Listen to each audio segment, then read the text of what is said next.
नमो अरिहन्ताणं नमो सिद्धाणं नमो आयरीयाणं नमो वज्रायाणं नमो भूय सव्यसाहूनं नमः श्रीवर्धमाना निर्धूतकलिलात्मने सालोकानां त्रिलोकानां यद्विद्या दर्पणायते। ये सम्यक ज्ञान अधिकार प्रारंभ हुआ था और इसमें सम्यक ज्ञान किसको कहा कि जो ना तो कम जाने ना अधिक जाने ना विपरीत जाने, जैसा है वैसा जाने, संदेह रहित उस ज्ञान को आगम के ज्ञाता सम्यक ज्ञान कहते हैं। अब सम्यक ज्ञान 4 अनुयोगों को जानता है: प्रथमानुयोग, करणानुयोग, चरणानुयोग और प्रथमानुयोग में क्या बताया था कि प्रथमानुयोग में अर्थाख्यानम 4 पुरुषार्थों का कथन होता है: धर्म, अर्थ, काम, मोक्ष। चरित्र और पुराण, चरित्र में किसी एक महापुरुष की मुख्यता से व्याख्यान होता है और पुराण में 24 का 63 शलाका पुरुषों का। और इसी को पुण्य भी कहते हैं क्योंकि ये पुण्य का कारण है। क्या जो प्रथमानुयोग के शास्त्र हैं ये पुण्य के कारण होने से इनका एक नाम पुण्य भी कहा और इसे बोधि समाधि निधान कहा। बोधि माने सम्यक दर्शन ज्ञान की उत्पत्ति में कारण है और इसकी परिपूर्णता वो समाधि कहलाती है।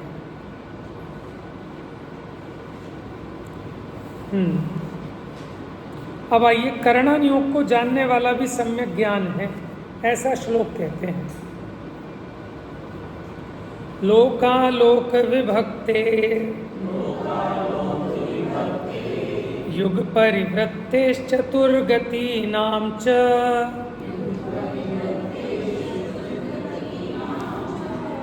आदर्शमिव तथा मतिर रवैति करणानुयोगम च।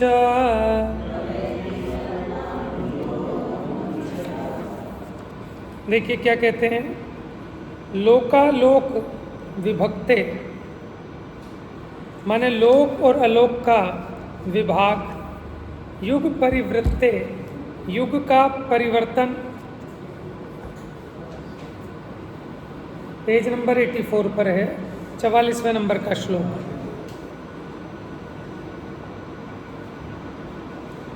ठीक है। और चतुर्गति नाम 4 गतियों को आदर्श मिव, आदर्श कहते हैं दर्पण को, कि दर्पण के समान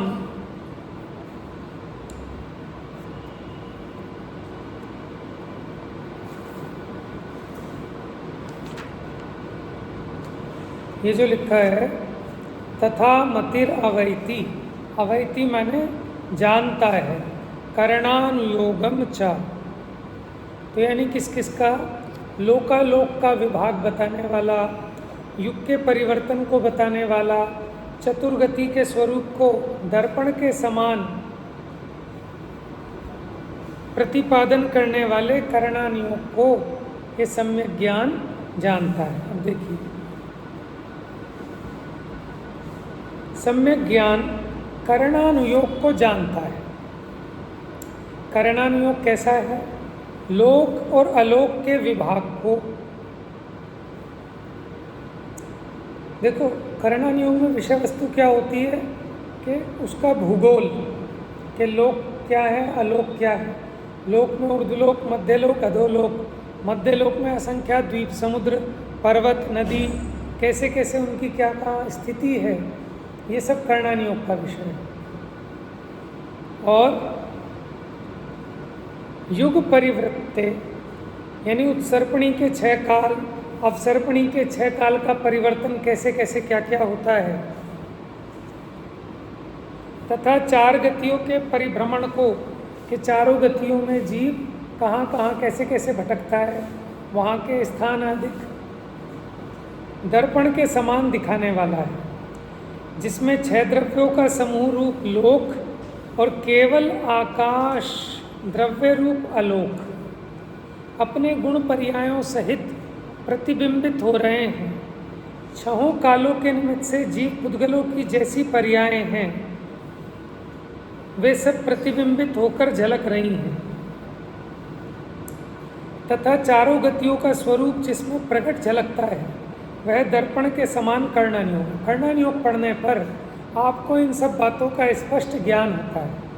जैसे दर्पण में कोई पदार्थ देखते हैं उसी प्रकार ये कर्णनियोग इन विषयों को दिखाने के लिए दर्पण के समान है और सम्यक ज्ञान ऐसे कर्णनियोग को जानता है।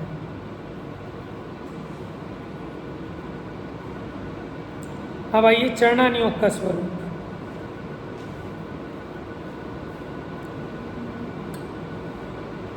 ग्रह मेध्य नगाराणाम, ये अनगारा नाम है ना, अनगारा नाम। आगार किसको कहते हैं? घर को। और अनगार जो घर से रहित हैं, गृह त्यागी हैं।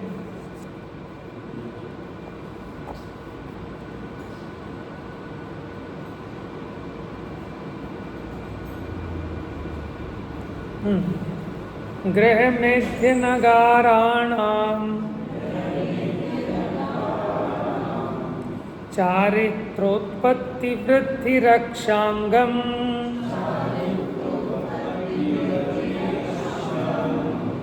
चरणानुयोग समयम सम्यक ज्ञानम विजानाति।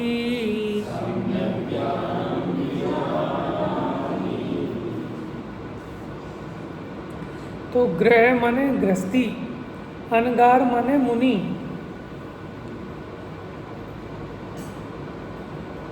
चारित्र उत्पत्ति माने गृहस्थी और मुनियों के चारित्र की उत्पत्ति, वृद्धि और उसकी रक्षा के कारणों का चरणानुयोग समयम।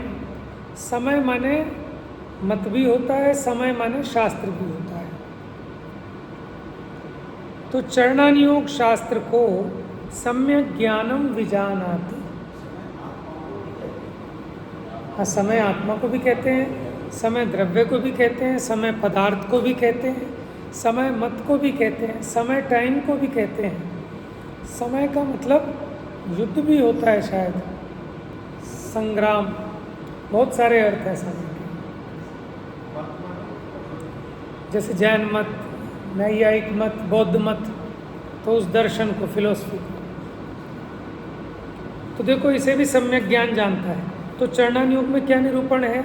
गृहस्थ और मुनि के आचरण का, मुनि और गृहस्थ का जो निर्दोष आचरण है उसकी उत्पत्ति का, कि कैसे वो चारित्र उत्पन्न होता है, फिर दिन प्रतिदिन वृद्धि का, धारण किए आचरण की रक्षा का कारण चरणानुयोग रूप सम्यक ज्ञान ही है। अब द्रव्यानुयोग। जीवा जीव सुतत्वे पुण्या पुण्ये च बंध मोक्षौ च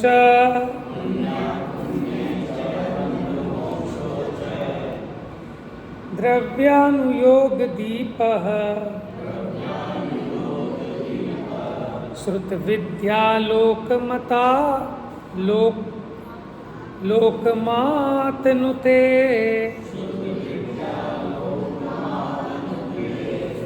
देखिए, जीवा जीव सुतत्व माने जीव अजीव रूपी तत्वों को, पुण्य अपुण्य, पुण्य और अपुण्य, अपुण्य माने पाप को, च बंध मोक्षो च, बंध और मोक्ष को, द्रव्यानुयोग दीपः, द्रव्यानुयोग रूपी दीपक, श्रुत विद्या लोकम आतनुते। आतनुते माने होता है पूरी तरह से बताना, प्रतिपादन करना। श्रुत विद्या लोकम, तो ये श्रुत विद्या आलोकम है। आलोक माने होता है प्रकाश, श्रुत विद्या माने भाव श्रुत रूपी प्रकाश जैसे हो, माने इसको भाव भासना हो, क्योंकि द्रव्यान योग में भाव भासना पे वजन है सारा, क्योंकि वहाँ निर्णय कराने का प्रयोजन है। ठीक है ना। तो देखो, जीवा जीव सुतत्वे पुण्या पुण्य च बंध मोक्षो च द्रव्यानुयोग दीपा, माने द्रव्यानुयोग रूपी दीपक में, दीपक के द्वारा जीव अजीव पुण्य पाप बंध मोक्ष का श्रुत विद्यालोकम, श्रुत विद्या आलोकम माने भाव श्रुत ज्ञान में प्रकाश होता है। आत्मनुते, आत्मनुते माने संपूर्ण प्रकार से प्रतिपादन करता है कि आपको उसकी भाव भासना कैसे हो। भाव श्रुत ज्ञान में वो सात तत्व, पुण्य पाप बंध मोक्ष, ठीक है, इसका सम्यक ज्ञान कैसे हो, ऐसा प्रतिपादन द्रव्यान योग में किया जाता है। जो द्रव्यान योग रूप दीपक है वह जीव अजीव इन दोनों निर्बाध तत्वों को, पुण्य पाप को, बंध मोक्ष को भाव श्रुत ज्ञान रूप सम्यक ज्ञान प्रकाश के द्वारा जैसा इनका स्वरूप है वैसा प्रकाशित करता है। द्रव्यान योग दीपक बाधा रहित जीव अजीव के स्वरूप को, पुण्य पाप के स्वरूप को, कर्म के बंध के स्वरूप को तथा कर्मों से छूटे जाने वाले मोक्ष के स्वरूप को। देखो, बंध की कथा और मोक्ष की कथा, बंध तत्व का निरूपण भी द्रव्यान योग का ही विषय है। इसलिए किसी का ऐसा भी कहना है कि जो कर्म बंध आदि का, जिसको हम कर्णान योग कहते हैं ना, किसी अपेक्षा, क्योंकि वो बंध तत्व का निरूपण है, इसलिए वो द्रव्यान योग का विषय भी कहा जा सकता है। जैसे गौमटसार जीव कांड है तो वो जीव तत्व का ही निरूपण कर रहा है, कर्म कांड वो बंध का निरूपण कर रहा है, और उसके विषय भी वही हैं, क्या, बंधक, बद्यमान, बंध स्वामित्व, बंध स्वामित्व, बंध भेद और बंध विधान, तो बंध की चर्चा कर रहा है। तो इनका, तो कुछ लोग किसी अपेक्षा उसको द्रव्यान योग का भी विषय कहते हैं।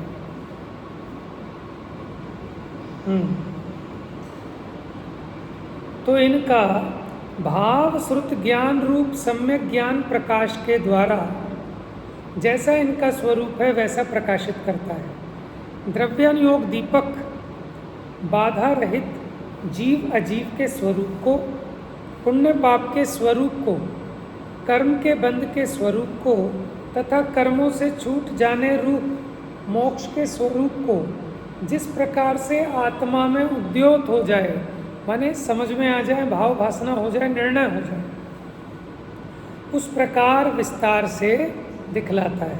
इस प्रकार चार अनुयोग रूप सम्यक श्रुत ज्ञान के स्वरूप का वर्णन किया। ज्ञान के 20 भेद, अंगों तथा पूर्वों का वर्णन करने से ग्रंथ बहुत बढ़ जाएगा, इसलिए उनका यहाँ वर्णन नहीं किया। देखो, दो बातें हैं। एक तो प्रथमानुयोग रूपी द्रव्य श्रुत है, ठीक है, माने जो शास्त्र है अथवा पौद्गलिक वचन है, लेकिन उनके निमित्त से जो अपने को ज्ञान होता है वो है भाव श्रुत। ये है द्रव्य श्रुत, और इसके निमित्त से अपने को जो ज्ञान होता है वो है भाव श्रुत। समझ में है? तो ये चार अनुयोग ज्ञान में होते हैं।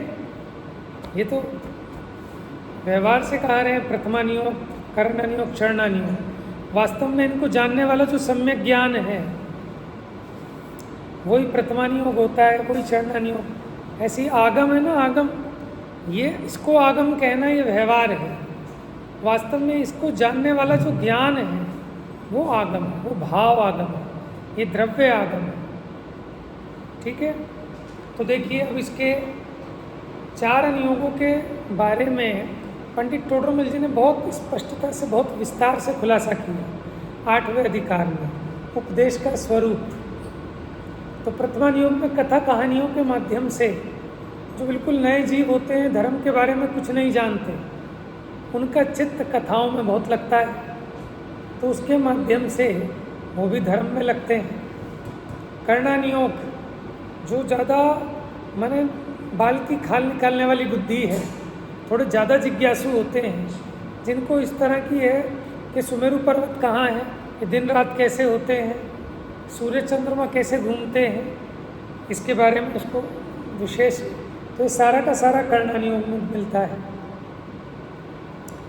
चरणन योग में कि हम कैसा आचरण पालें, हम गृहस्थी हैं, हम मुनि हैं, तो हम कैसा आचरण पालें, ठीक है। तो क्रियाओं की तरफ से और परिणामों की तरफ से गृहस्थी और मुनि के आचरण का वर्णन वो चरणन योग का विषय है। आत्मा परमात्मा भेद विज्ञान 7 तत्वों का निर्णय कराने का जो विषय है वो सारा द्रव्यान योग है, ठीक है। थोड़ा सा कर्णन योग में है कि जैसे हम गोमट सार आदि को कर्णन योग के ग्रंथ कहते हैं, ठीक है। यद्यपि कुछ लोगों का ऐसा कहना है कि जो भूगोल है ना, भूगोल वो ही कर्णन योग में आता है, लेकिन चलो हम दोनों मान लेते हैं। देखो 9 तत्वों का या 7 तत्व बंद आदि तत्वों का द्रव्यान योग में स्थूल निरूपण होता है भाव भासना की मुख्यता से, और कर्णन योग में उसके सारे भेद प्रभेद केवल ज्ञानगम्य निरूपण होता है। द्रव्यान योग में प्रयोजन पूरक भेद ज्ञान की मुख्यता से कथन होता है। आपको बताया था जैसे आश्रव का वर्णन द्रव्यान योग में करेंगे तो वहाँ तो ये समझाएंगे कि आश्रव दुख रूप है, और कर्णन योग में अगर आश्रव की बात करें तो फिर आश्रव के 57 भेद और एक एक के भेद प्रभेद, और कौन कौन से कर्म की प्रकृतियों के निमित्त से ऐसा ऐसा होता है, फिर उनके कितने स्थान होते हैं, कौन कौन से गुण स्थानों तक होता है, वो विशेष व्याख्यान कर्णन योग में आ गया। करण कहते हैं परिणाम को, और करण कहते हैं गणित के सूत्रों को, फार्मूला को। तो जिसमें जीव के सूक्ष्म परिणामों का, जीव और कर्म के परिणामों का, ठीक है, और गणित आदि का वर्णन हो, वो सारा कर्णन योग ऐसा भी है। चलिए द्रव्यान योग के 5 ग्रंथों के नाम कौन बताएगा? द्रव्यान योग के 5 ग्रंथों के नाम बताओ।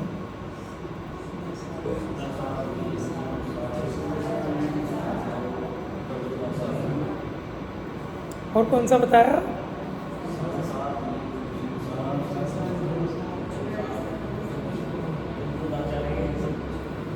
ठीक है, लेकिन जो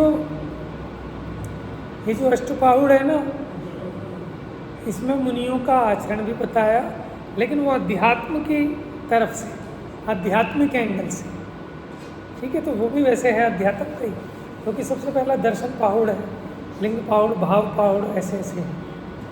तो कुन कुन आचार्य के तो हो ही गए। इसके अलावा और बताओ किसी और आचार्य के? 5 अस्तिकायों का। 5 अस्तिकाएँ क्या होते हैं? काल को छोड़कर बाकी जो द्रव्य हैं वो अस्तिकाएँ हैं, बहुप्रदेशी हैं इसलिए। तो वही लगाना था हमने ग्रंथ, हमने मंगा भी लिए थे, लेकिन अब लगने की योग्यता इसकी थी, किसी ने कहा कि नहीं नहीं यही लगाओ, तो हमने अब ये लगा लिया। बृहद द्रव्य संग्रह सही है। और बताओ?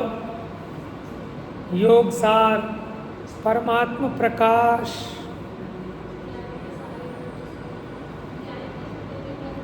हाँ, और जितने भी न्याय के ग्रंथ हैं इसमें न्याय का, प्रमाण का, ठीक है, और ये सब द्रव्यान योग में कहलाते हैं। जैसे आप्त परीक्षा, आप्त मीमांसा, परीक्षा मुख, न्याय चक्र, ठीक है, ये सब द्रव्यान योग के कहलाते हैं। चरणन योग के बताइए। चलिए मुनियों का आचरण करने वाले 2 ग्रंथों के नाम बताओ। और बताइए मुनियों का, मुनियों का संयम प्रकाश, अनगार धर्मामृत, मूलाचार तो हो ही गया, मूलाराधना नहीं, वो श्राप को का है। और बताओ मुनियों का। एक जैसे भगवती आराधना वगैरह भी मुनियों की मुख्यता से ही है। मरण कंडिका नहीं नहीं,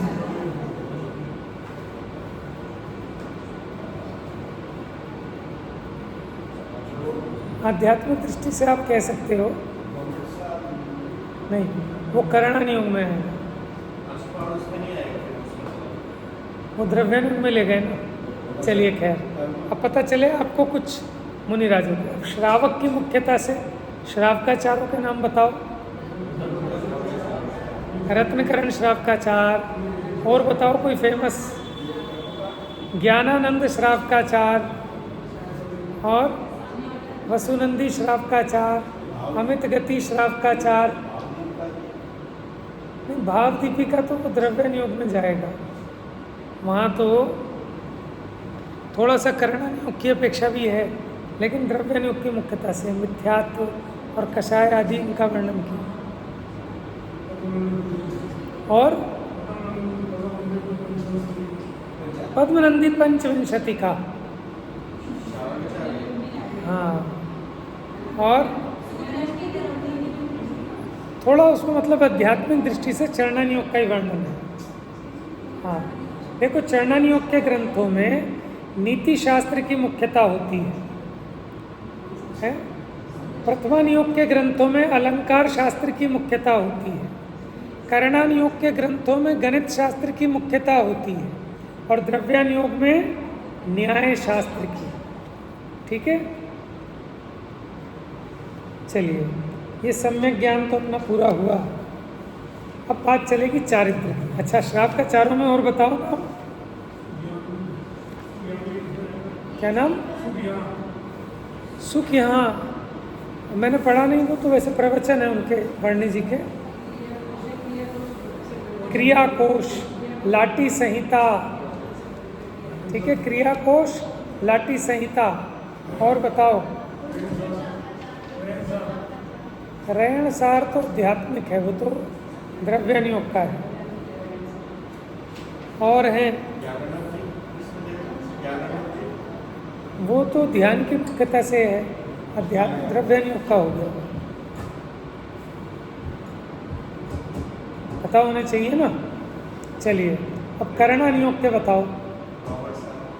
गौमठ सार, जीव कांड, कर्म कांड, षटखंडागम, धवला महाधवला आदिक, लब्धि सार, छपड़ा सार।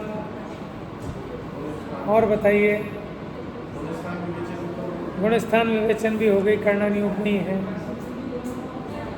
तत्वार्थ सूत्र वैसे तो द्रव्यान योग का है, 7 तत्वों का निरूपण है, लेकिन थोड़ा सा क्या है, उसमें भूगोल का भी वर्णन आया, तो उसमें एक प्रथमान योग को अगर छोड़ दें तो बाकी तीनों अनुयोग हैं उसमें। चरणान योग भी है, द्रव्यान योग भी है, करणान योग भी है। जम्बू द्वीप प्रज्ञप्ति। ठीक है, और बताओ। ये जैन भूगोल आ गया आपका। और तिलोय प्रणति, त्रिलोक सार। ठीक है, ये सब कौन से योग के ग्रंथ हैं? करणान। अब प्रथमान योग के बताओ। चलो पहले पुराण बताओ, फिर चारित्र बताना। आदि पुराण, महावीर पुराण, 24 पुराण है, हरिवंश पुराण। देखो, 3 तो इम्पोर्टेंट है, आदि पुराण, पद्म पुराण और हरिवंश पुराण। ये 3 तो जरूर पढ़ लो एक बार। आदि पुराण, पद्म पुराण और हरिवंश पुराण, ये 3 मूल अवेलेबल है। वो एक्चुअल में क्या है कि आचार्य जिनसेन ने महापुराण लिखा। अब महापुराण प्रारंभ किया, उसमें आदिनाथ भगवान का तो लिख दिया, इतने उनकी आयु पूरी हो गई। अब बाकी बचा हुआ गुणभद्र आचार्य ने लिखा, तो उन्होंने उसको उत्तर पुराण नाम दिया। क्या नाम दिया? तो महापुराण हो गया, आदिनाथ भगवान का चरित्र है, और उत्तर पुराण में बाकी 23 तीर्थंकरों का। अब ये क्या है कि ये दिखने में मोटे हैं, लेकिन इनका आधा पेज तो ऊपर की प्राकृत और संस्कृत में ख़त्म हो जाता है, पढ़ने लायक थोड़ा थोड़ा सा ही बचता है।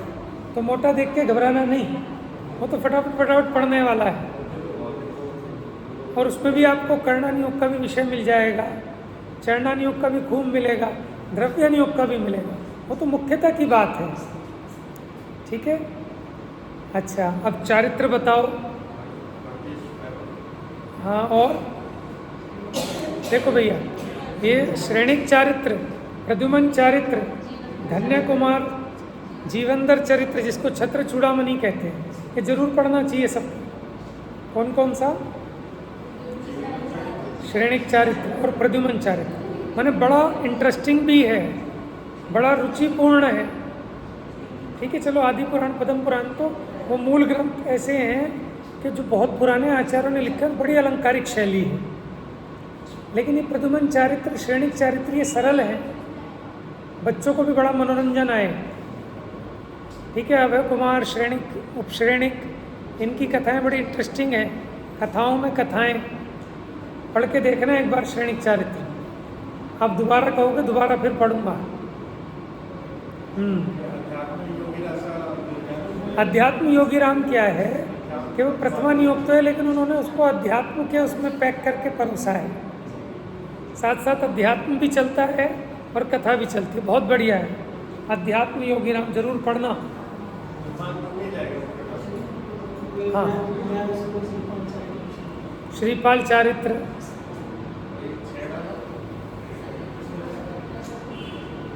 छह डाला तो द्रव्यानुग का ग्रंथ है, उसे छोटा समय सार भी कहते हैं। समझ में आया? वैसे 3 लिखी गई हैं, 6 डाला। ध्यानत राय जी ने एक 6 डाला लिखी, एक बुद्धजन जी ने लिखी,